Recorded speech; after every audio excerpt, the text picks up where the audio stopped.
오늘 하나님께서 우리에게 주신 말씀은 갈라디아서 6장 7절부터 9절까지의 말씀입니다. 스스로 속이지 말라. 하나님은 업신여김을 받지 아니하시나니 사람이 무엇으로 심든지 그대로 거두리라. 자기의 육체를 위하여 심는 자는 육체로부터 썩어질 것을 거두고 성령을 위하여 심는 자는 성령으로부터 영생을 거두리라. 우리가 선을 행하되 낙심하지 말지니 포기하지 아니하면 때가 이름에 거두리라. 아멘. 추수의 계절, 가을이 깊어가고 있습니다. 사실은 추수도 거의 끝나고 이제는 추수라기보다는 겨울 준비를 하고 있는 계절이지요.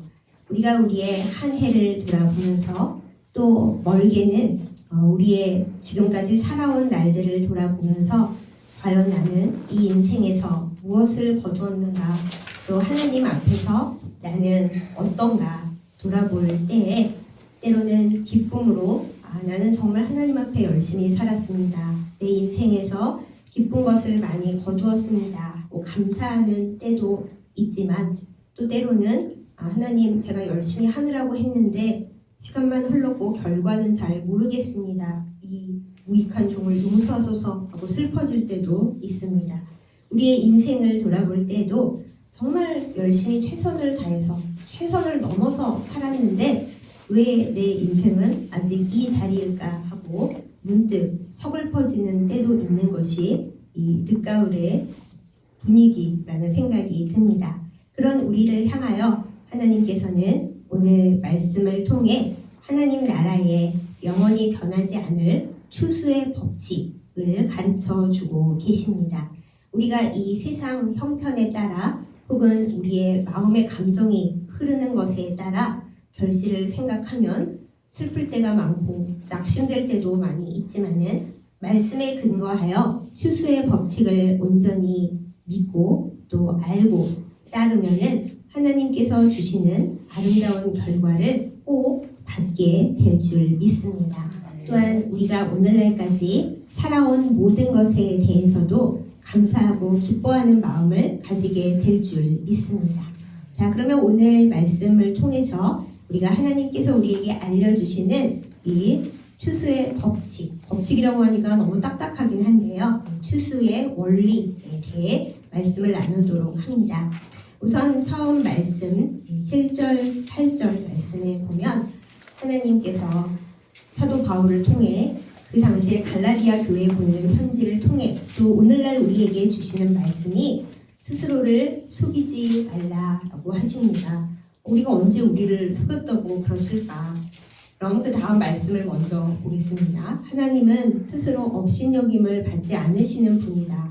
옛날 성경에는 좀 어려운 말로 만홀히 여김을 받지 않으신다라고 적혀 있었어요. 하나님을 우리가 바라볼 때 하나님을 속인다는 마음을 우리가 갖지는 않지만 하나님은 우리와는 보는 것이 다르시고 보시는 관점의 차이가 있다. 이 말씀을 전하고 있는 것입니다. 잘 아시는 대로 사무엘상 16장 7절 말씀에 이거에 딱 떨어지는 예화가 나옵니다. 역사적인 예화죠. 사무엘 사사가 사울 왕 세운 것을 굉장히 슬퍼하고 하나님 앞에 낙심하고 있을 때에 하나님께서 너가 그러고 있을 때가 아니다. 가서 새로운 왕을 기름 부어 세워라 하셨어요. 그래서 누구를 세우셨나 하면서 이새라고 하는 사람 집에 가서 첫 번째 아들부터 쫙 보는데 사무엘 사사 하면은 정말 영적으로 어릴 때부터 분별력을 가지고 있고 하나님의 음성을 듣는 그런 거룩한 분이지 않습니까? 그럼에도 불구하고 이새의 첫 번째 아들을 보는 순간 마음이 다 흘렸습니다. 키도 너무 크고 너무 잘생겼고 딱 이 왕되기에 적합해 하고 생각을 하고 있는데 하나님은 아니야 그러십니다. 그리고 말씀하시죠. 사무엘상 16장 7절 말씀에 사람은 외모를 보지만 나 여호와는 중심을 보느니라 라고 말씀을 하십니다. 별로 예쁘지 않았던 저는 어릴 때 이 말씀에 엄청 은혜를 받았습니다. 항상 사람들은 외모를 본다라는 것이 앞으로 성경에 써 있는 거예요. 옮길 수 없는 진리입니다. 하나님이 직접 말씀하셨어요. 사람들은 외모를 본다 얘들아. 외모를 보니까 그런 줄 알아라. 아니 왜 중심을 안 봐주고 외모만 봐? 원래 사람의 본성이 그래. 성경에 아예 적어 놓으셨어요. 그렇지만 사람들은 그렇게 외모를 봅니다만 하나님은 아니야, 나는 너를 외모로 안 보고 너의 중심을 봐, 이렇게 말씀을 해주십니다. 그러니까 예쁘지 않고 잘생기지 않아도 하나님 앞에는 엄청 잘 보일 수 있는 가능성이 남아 있잖아요. 엄청 감사함으로 내가 어릴 때 이 말씀을 받았었는데, 아무튼 그 말씀을 오늘 본문에 그대로 가져와서 적용을 해보면 답이 나옵니다.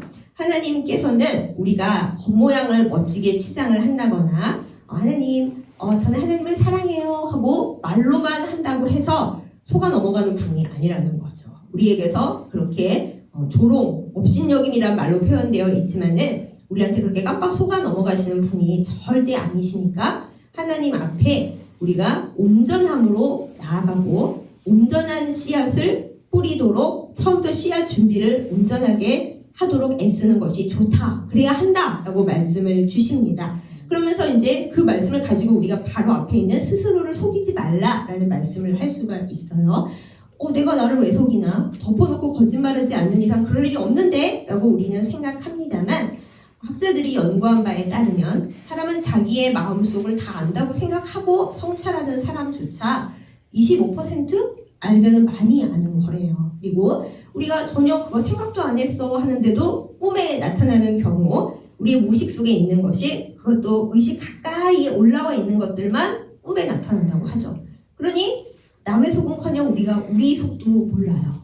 그러므로 나는 정말 하나님 앞에 신실하게 행했고 정말 선한 생각을 가지고 이 일을 하고 있어 라고 생각할 때조차도 우리 모르는 우리의 마음속 깊은 아직 영화롭게 되지 않은 이 세상에 살아가고 있는 우리의 몸인지라 나도 모르는 사이에 나의 사심이 들어갈 때가 있고, 또 우리가 열심히 뭔가를 하면 인정받고 싶잖아요. 인정 욕구가 있습니다. 하나님께는 물론이요, 세상에서도 사람들에게도 인정받고 싶은 마음이 강하게 아주 나는 아니야 하더라도 속에 있기 때문에 그 인정 욕구가 채워지지 않으면은 마음이 나도 모르는 새에 속상해질 수 있고 나는 안 그런데요 하면서도 속상할 수 있습니다. 그러면 아무래도 우리가 하나님 앞에 또 이 세상에 뿌리는 씨앗이 온전히 정결하고 온전히 깨끗한 것이 되지 못하고 우리의 사심이 들어가서 더러워지는 경우가 생길 수밖에 없겠죠. 그렇게 하지 않기 위해 하나님을 업신여기지 않고 나도 모르는 사이에 나를 속이는 일이 벌어지지 않기 위해서 우리는 하나님 앞에 늘 말씀을 놓고 기도하면서, 원래는 별로 안 좋아하는 단어지만 회개라는 것을 하는 것입니다. 하나님, 저는 하나님을 위해서 이 세상에 선하고 정결하고 아름다운 씨앗을 뿌리고 싶어요. 그러고 있다고 저 생각합니다. 그럼에도 불구하고 제가 연약하고 잘 모르고 제 마음도 깨닫지 못하는 수가 많아서 제가 뿌리고 있는 씨앗이 정결하지 못하다면 주님 씻어주시옵소서. 예수 그리스도의 보혈로 나의 마음과 나의 하는 모든 일과 내가 모르는 나의 영적인 무의식까지 주님께서 어루만지시고 잘못된 것은 바르게 하시고 잘못 붙어있는 것은 떨어지게 하시고 깨끗게 하여 주셔서 정결한 성령의 씨앗을 뿌리게 하여 주옵소서. 이것이 우리의 회개가 되는 것입니다. 그럴 때 우리가 이 세상에 하나님의 사랑을 가지고 뿌리는 씨앗이 나는 연약할지라도 나는 때때로 부족할지라도 주님께 아뢰므로 말미암아 정결하게 되어서 아름다운 좋은 씨앗을 뿌리게 되는 것입니다. 이렇게 좋은 씨앗을 뿌려야 우리가 좋은 열매를 거둘 수가 있겠죠. 처음에 씨앗부터 뭔가 문제가 있다. 그러면 아무리 애써 본들 결과가 좋아지기는 아주 힘듭니다. 그렇기 때문에 우리는 하나님을 업신여기지 않고 중심을 보시는 하나님 앞에서 내 중심이 하나님 앞에 늘 바른가 돌아보고 주님께 여쭈어보고 그렇게 좋은 씨앗을, 성령의 씨앗을 뿌리는 우리들이 다 되어야 하겠습니다. 그 다음 바로 말씀을 보면 육체를 위하여 심는 자는 육체로부터 거두고, 그런데 그거는 세상에서는 의미가 있는지 몰라도, 잠깐 영광스러울지 몰라도, 잠깐 힘이 있을지 몰라도, 잠깐 편안할지 몰라도 영혼에서는 별로 쓸모가 없죠. 하나님 나라에는 가져갈 수가 없습니다. 그리고 육체를 위하여 심는 것은 그렇게 오래 갈 수도 사실은 없습니다. 그렇기 때문에 성령을 위하여 심는 자는 성령으로부터 거둔다. 그리고 성령의 열매를 거둔다. 라는 이 말씀을 우리가 마음에 간직하면서 나는 어떤 씨앗을 뿌릴 것인가? 내가 이 세상에 뿌리고 싶고 또 결실을 거두고 싶은 그것은 무엇인가 생각하면서 성령의 씨앗을 뿌리는 우리가 되어야 하겠습니다. 그런데 이 씨앗을 잘 뿌려서 열매가 아름답게 내가 성령의 씨앗을 뿌렸으니까 아름다운 열매가 쑥쑥쑥쑥 잘 나오면 얼마나 기쁠까요? 그런데 바로 다음에 이어지는 또 성경에 써있는 뼈아픈 진리를 보시면 선을 행하다가 낙심치 말라고 말씀을 주십니다. 그 말씀을 뒤집으면 무슨 뜻이 됩니까? 선을 행하다가 낙심할 때가 많다라는 거죠. 이것 또한 성경이 우리에게 말씀해 주시는 아픈 진실인데 우리가 선한 일까지 아니고 그냥 우리 자신을 위해서 열심히 일을 할 때도 낙심할 때가 많습니다. 제가 이제 9월이 되면서 현재 사역을 쉬고 있기 때문에 하나님 앞에 그래도 목사로서 뭔가를 해야 돼 하는 마음으로 이제 유튜브를 시작을 했습니다. 처음에는 뭐 그걸 정기적으로 올리는 게 그렇게 힘든 일일까 하면서 쉽게 생각을 했는데 시청자로서 유튜브를 보면서 좋아요 누를 때는 그냥 별 생각이 없었는데 제가 직접 만들다 보니까 너무 힘든 거예요. 선을 행하는 것도 아니고 그냥 제가 저의 일을 하는 건데도 이 정확한 날짜를 맞춰서 규칙적으로 업데이트를 해야 한다라는 사실이 어느 순간 너무너무 힘들더라고요. 그래서 선한 일을 행하는 것도 아니고 그냥 내 일을 행하는 것도 이렇게 힘이 드는데 선한 일을 하면 아무래도 우리 마음속에 내가 하나님을 믿고 아름다운 일을 믿음으로 하니까 하나님이 좋은 결과를 주시겠지 하고 기대하는 마음이 생기지 않겠습니까? 그런데 그게 아름다운 결실을 맺지 못하고 때로는 오해당하고 때로는 본전도 못 찾는 것처럼 보일 때도 있고 때로는 사람들이 뒤에서 수근덕거리고 그럴 때 우리도 사람인지라 아무리 믿음이 있고 주여 하고 예수님 따라가는 길이라 하더라도 인간인지라 마음이 낙심이 될 때가 있습니다.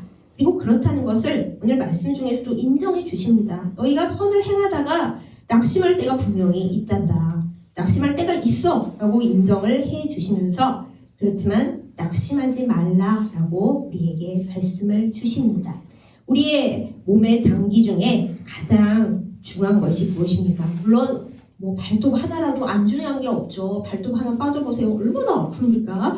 그래도 발톱이 하나 없어도 우리는 살아갈 수 있는데 가장 중요하고도 조심스러운 우리의 기관 바로 심장입니다. 우리가 잠이 들 때는 심지어 멈추면 안 되는 뇌조차도 부분 돌아가면서 휴식을 취한다고 합니다. 실제로 수면 시간이 6시간 이하로 떨어지면은 뇌부터 타격이 온다고 하죠. 뇌는 그만큼 쉬어줍니다. 그런데 우리의 심장은 말이죠. 만약에 심장이 나 너무너무 얘가 태아로 만들어지던 때부터 뛰기 시작해갖고 제대로 쉬어본 적이 없어. 딱 5분만 쉬면 안 될까? 하고 쉰다고 생각을 해보세요. 당장에 우리의 모든 몸의 기관은 다 망가져서 예전으로 돌아갈 수가 없습니다. 그래서 우리의 심장은 우리가 태어나기 전 이 몸이 조성될 때부터 뛰기 시작해서 우리가 하나님 앞에 부름 받을 때까지 정상적으로 치자면 한시도 쉬지 않고 계속 펌프질을 하고 뜀박질을 하면서 달려가야 합니다. 그래야 우리가 살고 또 건강하게 지낼 수가 있습니다. 쉬지 않습니다. 그런데 이 심장이 어느 날 갑자기 나 더 이상 못 해먹겠어. 언제까지 나는 뛰어야 돼. 내가 뛴다고 뭐 알아주는 것도 없고 그렇다고 뭐 나를 생각해서 어떻게 해주는 것도 없고 못하겠어 하고 멈춘다. 그러면 모든 것이 끝납니다. 그런데 그렇게 되지 않기 위해서 심장이 계속 건강하게 나 뛰기 싫어 하지 않고 잘 뛰게 하기 위해 꼭 필요한 것을 과학자들이 조사를 했는데 그것이 무엇이었을까요? 바로 기쁨이었다고 합니다. 우리가 감정적으로 기쁨을 느낄 때 심장에 힘이 공급이 된대요. 아니 심장이 우리가 뭐 영양가 있는 거 먹고 운동하고 뭐 숙면하고 그래야 되지 않나요? 네, 물론 그걸 해야죠. 그런데 그럼에도 불구하고 그걸 모든 걸 정상적으로 하더라도 우리가 우리의 삶 가운데 기쁨이 없어지고 기쁨이 떨어지잖아요. 낙심한 상태로 계속 있잖아요. 그러면 가장 먼저 문제가 일어나는 곳이 우리의 심장이라고 합니다. 그래서 우리는 심장을 잘 아름답게 건강하게 뛰게 하기 위해서라도 늘 기뻐해야 합니다. 역시 성경에 있죠. 항상 기뻐하라고 하셨죠.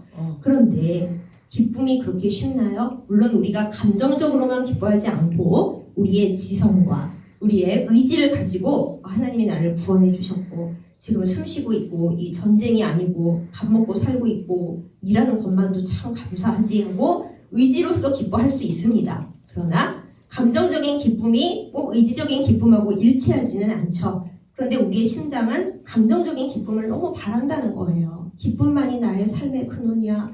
나를 힘차게 뛰게 해줘. 내 심장을 뛰게 해줘. 그래서 기쁨을 찾아 헤매는데 그러면 선을 행하면 우리가 기뻐야 하는데 기쁘지 못하고 너무 낙심이 되고 대체 나는 언제까지 이걸 하고 있어야 될까 하고 그럴 때 우리는 어디서 어떻게 공급받아서 이 헌신을 또 이렇게 하나님의 일을 행하는 것을 지속해 나갈 수 있겠습니까? 바로 우리의 기쁨의 원천이신 예수님과 성령의 네트워크가 잘 연결되어 있어야 합니다.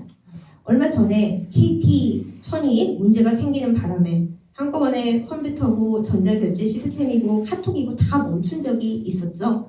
그런 인간의 통신하고 얘기하는 네트워크도 문제가 생기면 우리가 너무나 힘들어지고 불편해집니다. 하물며 우리가 이 세상에 외따로 떨어져서는 우리의 일을 행할 수가 없고 우리를 이 세상에 보내시고 더군다나 우리가 가야 할 길에 모든 인내의 모범을 보여주시고 또 인내하면 결국 하나님의 이름으로 승리한다 라는 모본을 보여주신 예수님과 네트워크가 긴밀하게 연결되어 있어야만 우리의 심장에 기쁨이 상황 모든 것을 넘어설 수 있는 주님으로부터 오는 기쁨이 끊임없이 공급될 수 있다 하는 것입니다.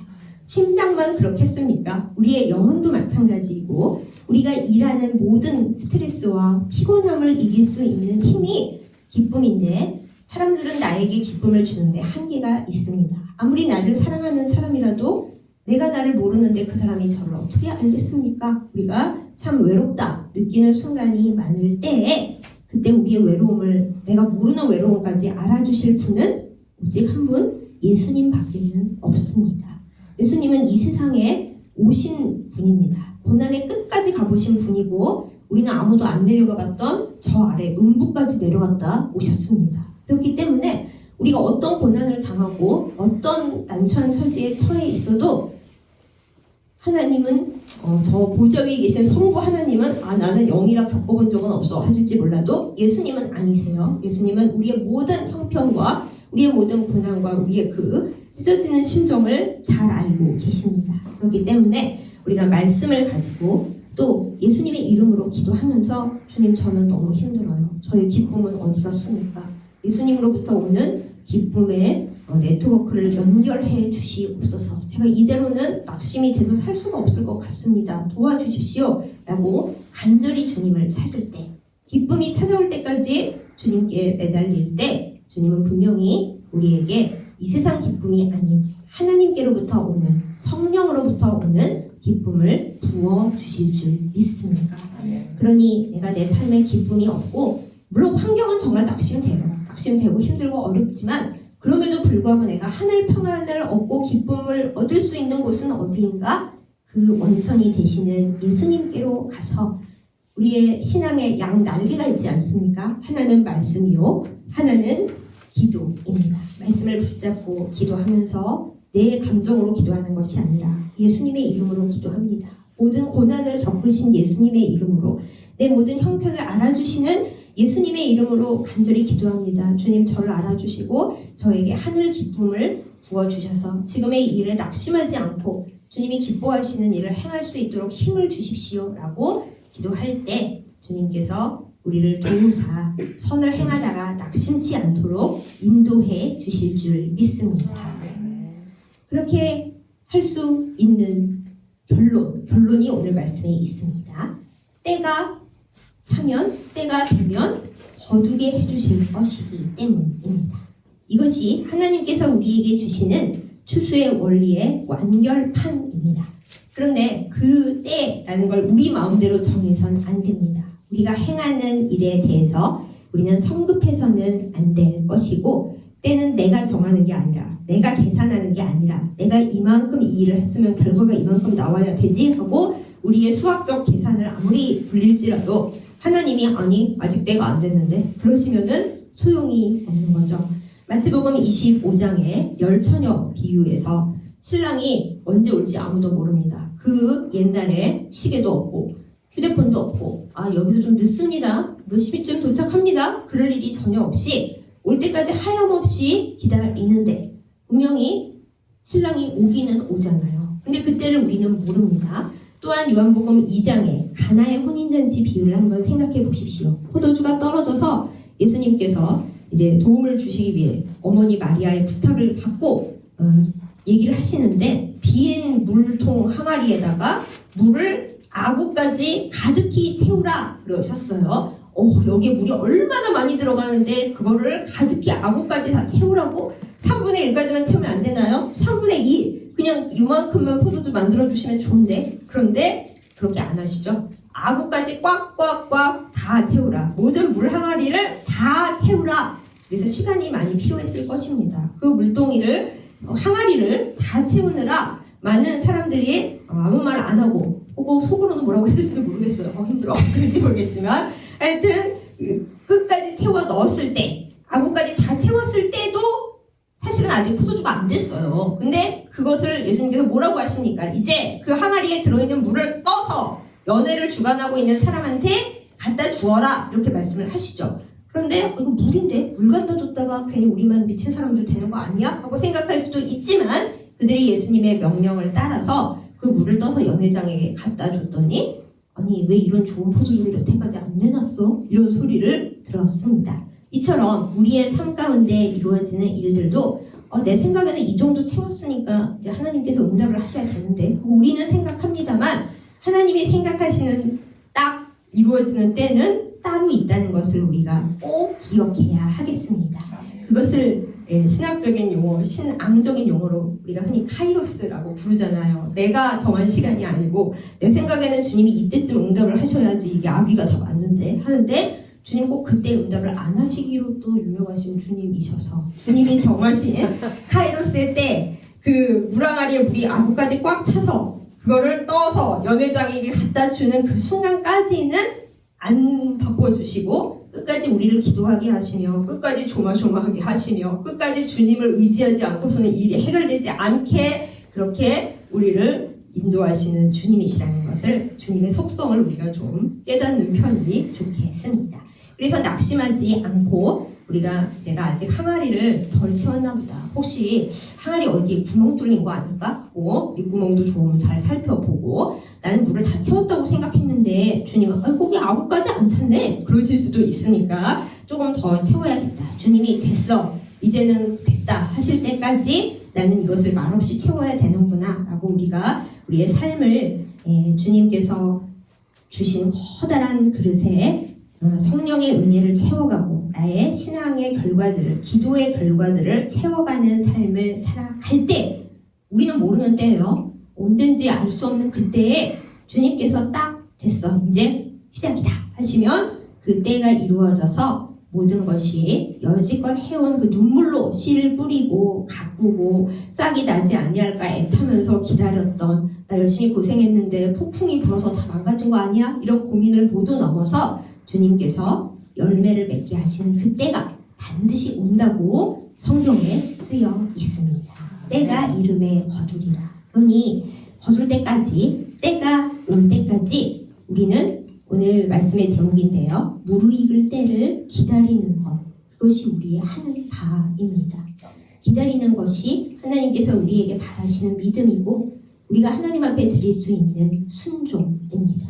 하나님 저는 못 기다리겠어요. 그러면 믿음이 어쨌든 우리의 믿음이 부족한 거죠. 그리고 주님께 단단히 붙어서 소망의 닻을 내리고 있어야 되는데 세상의 물결이 우리를 막 몰아칩니다. 야, 너희 하나님이 너한테 그러실 수가 있냐? 너 헌신한 세월이 얼마고 너의 투자한 시간이 얼만데 주님이 너한테 왜 그러신대? 그럴 때 그런가? 진짜 주님 나한테 왜 이러시지? 하고 우리가 흔들리면 소망의 닻이 툭 끊어지게 됩니다. 그런 일이 없도록 요한계시록의 7 교회들에 보낸 말씀을 보면 언제나 예수님께서 당부하시는 것이 굳게 잡으라 그러셨어요. 주님을 굳게 잡으라. 너희의 믿음의 이 모든 것을 세상 풍조에 흔들려서 약해지지 않도록 소망의 닻을 끊어먹지 않도록 믿음의 도리를 굳게 잡아라고 말씀을 하십니다. 그것이 우리에게 기다림이고 사실은 너무 어려운 순종이고 심장이 터질 것 같은 어려움이지만은 그러나 오늘 말씀에 있는 이 추수의 법칙을 원리를 기억하면서 주님과 네트워크가 끊어지지 않게 잘 연결을 하면서 주님이 이제 됐다 하실 때까지 우리가 말없이 조용히 때로는 넘어지지만 또 주님의 이름으로 다시 일어나서 수고하면 때가 이름에 거두게 해주시는 은혜를 입게 될 줄 믿습니다. 지금 우모름 교회도 또 여러분 각자의 삶 가운데서도 하나님을 기다리며 무르익을 때를 기다리며 주께서 응답해 주시기를 기다리는 많은 문제들이 있을 것입니다. 물론 저도 그렇습니다. 그런데 우리가 성급하다 한들 우리가 너무 걱정하고 화를 내고 있다 한들 낙심하고 있다 한들 그야말로 우리에게 무슨 도움이 되겠습니까? 하나님 앞에 우리의 문제들을 들고 손을 높이 들고 주님 하늘 평안을 주시고 기쁨을 주시고 기다릴 수 있는 인내심을 허락해 주시고 성령으로 우리를 채워주셔서 주님이 말씀하시는 꽉 찬 때가 될 때까지 이기고 승리하고 그리고 열매를 거두는 저희들이 다 되게 해주십시오. 우리가 간절한 마음으로 주님을 의지하고 기다립니다. 라고 말씀드릴 때 하나님이 또 의외로 우리의 작은 것에 감동을 잘 받으시잖아요. 기도를 해서 하나님을 한번 눈물 나게 해보는 우리가 대보기로 해요. 그래서 하나님의 답을 얻는 그러나 그 답이 우리 생각에 많이 느릴지라도 성급하지 않고 주님 저한테 왜 이러세요? 하지 않고 주님 그래도 저는 주님밖에 없습니다. 달리 어디를 가겠습니까? 아브라함이 하나님의 명령을 따라갈 때 하나님이 가자 그랬지 어디에 가서 정착해 그런 얘기도 안 해주셨는데도 아브라함이 따라갔죠. 그런 것처럼 우리도 우리의 갈 길을 모르고 주님이 언제 답을 주실지 뭐라고 답을 주실 건지 아무런 예측이 불가능하고 할 수가 없지만 그렇기에 더욱 주님만 바라봅니다. 다른 어떤 것도 의지하지 않고 주님만 바라봅니다. 라고 기도하면서 무르익을 때를 기다리며 주님께서 달콤한 성령의 과실을 주실 때를 기다리며 나아가는 우리 모두가 되어서 결국 주님의 이름으로 승리하는 모든 우모름 교회의 가족들 또 우리의 모든 문제들이 주님 안에 형통하게 열리는 은혜가 있기를 예수님의 이름으로 축원합니다. 아멘. 기도하겠습니다. 참 좋으신 아버지 하나님, 추수의 계절 가을입니다. 주님 앞에 우리의 지난 날들과 또 지금을 함께 돌아봅니다. 주님, 우리가 씨앗을 뿌렸는데 혹시 게을렀다면 용서해 주시고 정결한 씨앗을 뿌리지 못했다면 주님의 보혈로 깨끗하게 씻어서 온전케 하시고 거룩한 성령의 씨앗을 뿌리게 하여 주시옵소서. 씨앗을 뿌리는 동안에 우리가 눈물을 많이 흘렸고 고생을 많이 했지만 주님 낙심치 않게 도와주시고 하나님의 은혜 가운데서 때가 되면 이루게 하시는 주님의 그 은혜를 믿고 인내하며 기다려서 반드시 승리하게 하여 주시옵소서. 모든 주의 사랑하는 백성들의 눈물과 헌신을 주님이 아십니다. 주께서 살펴주시옵고 또 우모름 교회에 갈 길을 밝히 보여주셔서 여호와 이레로 말미암아 하나님께서 주시는 더 아름답고 더 좋은 예배 처소를 만나게 하여 주옵시고 하나님의 은혜 가운데서 우모름 교회가 추진하는 모든 아름다운 일들이 귀한 열매를 맺게 하여 주시옵소서. 오늘 말씀을 들은 우리의 삶 가운데서 제가 잘못 전한 부분이 있으면 주께서 다 기억나지 않게 하시고 하나님께서 우리 모두에게 전하고자 하신 그 말씀만 마음밭에 심어져서 아름다운 성령의 결실 맺게 하여 주시옵소서. 예수님의 이름으로 감사기도 드렸사옵나이다. 아멘.